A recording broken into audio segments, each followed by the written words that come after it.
Entonces queremos pedirle a los compañeros de Movimiento Libertario Nación Tarija de Bolivia que se preparen, que ya vamos a comenzar con ellos. Y mientras tanto, quiero enviarle un saludo a todos aquellos que están conectados por Facebook Live. Ya acabo de ver, hay bastantes personas por allá. Un saludo y bueno, todos juntos vamos a trabajar para llevar la libertad. Adelante el equipo de Bolivia. Bien, muy buenas noches. Un saludo cordial y lleno de afecto a todas las organizaciones del Foro Libertad Internacional. Mi nombre es Pedro Martínez Romero. Soy el coordinador del grupo propulsor para crear el movimiento libertario Nación Tarija. Es importante para nosotros participar en estos escenarios internacionales porque es una forma de recibir un espaldarazo al trabajo que realizamos. Iniciaré, es difícil pensar con claridad cómo el pedido de un censo nacional ha generado semejante guerra entre el régimen socialista de Luis Arce y la región más rica de Bolivia, departamento de Santa Cruz. Conforme se desarrolla el paro cívico, estamos envueltos en una especie de niebla. La política de desinformación es abundante. Millones de gente en las calles, el sufrimiento por los cortes de gas, combustible, suspensión de exportaciones y agresiones de la policía a la gente configuran la ausencia de justicia y libertad de la gente. Los desafíos del liberalismo en lo político, económico, social y cultural en Bolivia va a ser un enfoque de esta conversación. Intentaremos hacer una proyección de contexto más amplio al proceso de transición política. Empezaremos diciendo que depende del estado de situación que se le atribuye a los actores políticos, especialmente a los del régimen y a su gobierno, en el marco de la coyuntura. Consideramos nosotros que los componentes centrales de la coyuntura son los siguientes. En el terreno económico, por favor les ruego que vayan aumentando las placas, por favor. En el terreno económico debemos indicar que el modelo económico del régimen se basa en su dinámica en el consumo interno y en la inversión pública. Y básicamente somos una economía mixta. Esto quiere decir que parte de los medios de producción son privados y parte de los medios de producción son de propiedad pública. En este sentido, somos una economía capitalista y una economía socialista, donde tenemos un capitalismo sin mercado y un socialismo sin plan. Pero veamos los efectos del modelo. En el terreno económico, en forma sucinta, indicaré que el Producto Interno Bruto, que es el consumo más gastos del gobierno, más inversión, más la resta entre exportaciones y menos importaciones, ¿cuáles son los efectos del modelo? Tenemos un déficit fiscal crónico entre 8 y 10% por año, una deuda externa que realmente sobrepasa los límites. Estamos con 26.566 millones de dólares, que realmente desde el punto de vista del PIB no es tolerable. Las reservas internacionales netas cada vez están menos. Solamente tenemos de libre disponibilidad unas 1.300 millones de dólares, que eso no alcanza ni para un mes y medio para conseguir las importaciones. El déficit de comercio exterior de hidrocarburos, después de 40 años, es deficitario. Tenemos un déficit de 452 millones. Es decir, que son más las importaciones que las exportaciones. Las subvenciones a hidrocarburos, a los alimentos, alcanzan entre 1.500 y 2.000 millones de dólares. Los empleados públicos, el gasto subió de 1.639 millones a 12.400 millones de dólares. Imagínense, es un incremento del 700%. El TGN no dispone de recursos suficientes para financiar la inversión pública con fondos propios, lo que implica mayor deuda externa. El tipo de cambio fijo está produciendo un ingreso masivo de productos de países vecinos. Y lo único bueno es que la balanza comercial, como la balanza de pagos, está, digamos, positiva, pero no atenúa los indicadores que hemos mencionado anteriormente. Veamos, pero en la parte por favor, en el terreno social y cultural.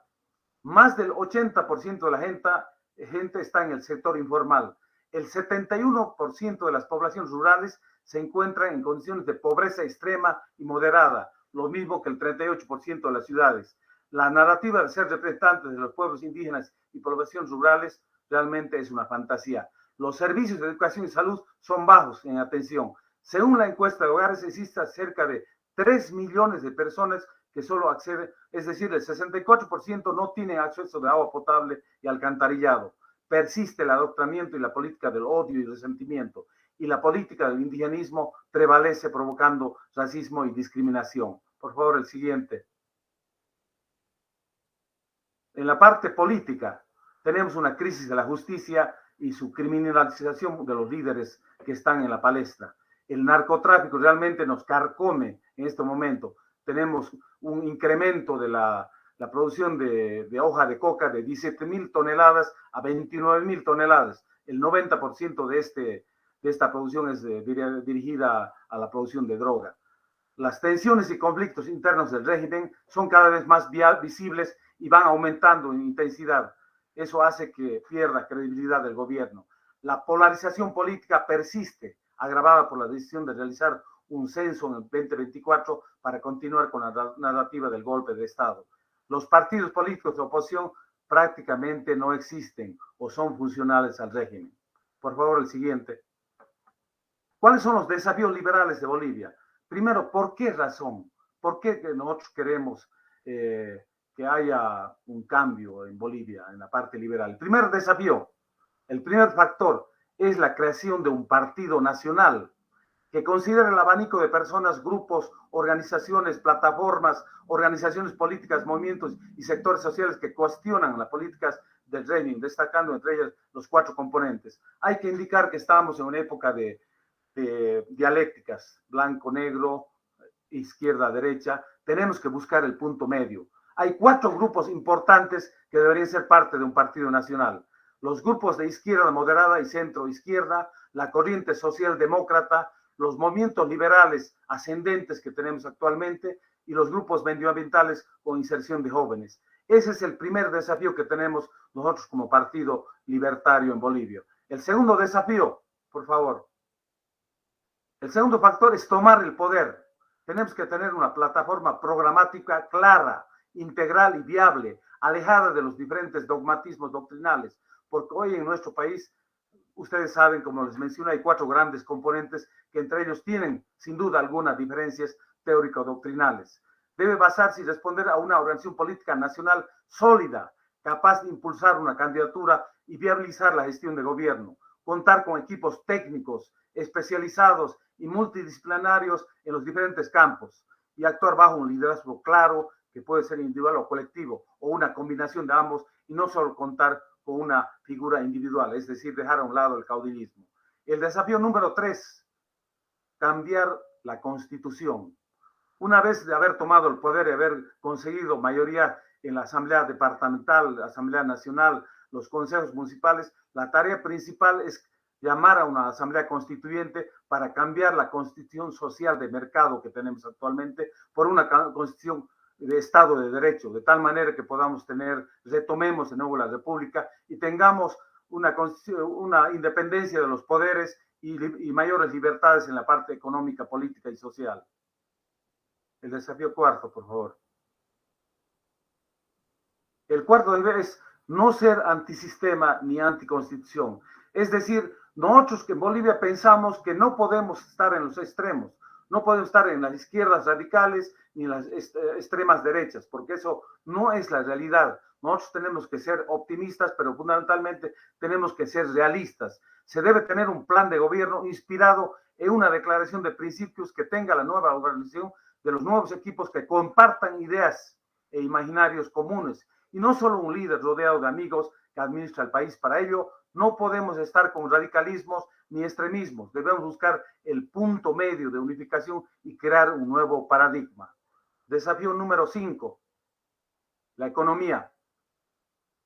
Primero que nada, tenemos que disminuir el déficit fiscal, reduciendo la planilla a 8.000 millones de dólares, reducir ministerios, privatizar empresas públicas deficitarias, introducir una política de tipo de cambio fijo variable, pero en forma paulatina y cautelosa, algo parecido al bolsín que tuvimos cuando estuvimos en la época de la UDP, donde hubo una crisis realmente galopante, con una inflación, una hiperinflación, la séptima del mundo. Incentivar la inversión pública privada para no depender de lo público, modificando las reglas de juego para atraer inversión extranjera. Instaurar un modelo de libre mercado, regulado y fomentado por el Estado. El Estado solamente tiene que cumplir funciones de justicia, de defensa, de salud y educación, en reemplazo del modelo social y comunitario. Sexto factor. Seguimos con el quinto factor. El modelo socialista comunitario es estatista. centralista y socialista. Y solo funciona con la inversión pública. Y hemos visto que eso no conduce a nada positivo. Por lo que hay que crear un nuevo modelo ecléctico mixto que sea de libre mercado. La remodelación de la base económica exigirá en el campo político el abandono del sistema de gobierno ultracentralista, estatista y socialista, implantado por Evo Morales Ayma y continuado por Arce Catacora. Se debe profundizar las autonomías o, en su defecto, abrir el debate para avanzar a un modo federal. Por favor, el siguiente. Bueno, ese es resumido un poco lo que nosotros pensamos que debería haber. Esta es un poco la visión país que el Movimiento Libertario Nación Tarija propugna para Bolivia en el 2030. Que sea el país más competitivo de América Latina, con un ingreso per cápita equivalente al de un país desarrollado a través de una economía exportadora de bienes y servicios de alto nivel agregado y alta innovación, con un ambiente de negocios que incentive la inversión local y extranjera, propicie la participación regional, incremente las oportunidades de empleo formal, eleve la calidad de vida y reduzca los niveles de pobreza y desigualdad. Con eso es cuanto lo que podría nosotros transmitir como Movimiento Libertario Nación Tarija. Estamos trabajando actualmente precisamente para conseguir tener nuestra estructura, nuestra visión, perspectiva estratégica, nuestra estructura, nuestros incentivos para la gente, buscar financiamiento y tener un plan de gobierno que sea realista, optimista. Esa es la realidad de Bolivia en este momento y eso es lo que yo quería transmitirlos a través de este foro. Agradezco en forma especial a todos los miembros, a los 7 o 6 fuerzas que tenemos, Libertad y Democracia del Perú, Fuerza Libertaria de Argentina, Partido Libertario de Venezuela, Organización Libertaria de Colombia y la Organización Liberal Sociedad Abierta del Perú. Muchas gracias, queridos amigos. Muchas gracias por tu presentación, Pedro, del Movimiento Libertario Nación Tarija de Bolivia.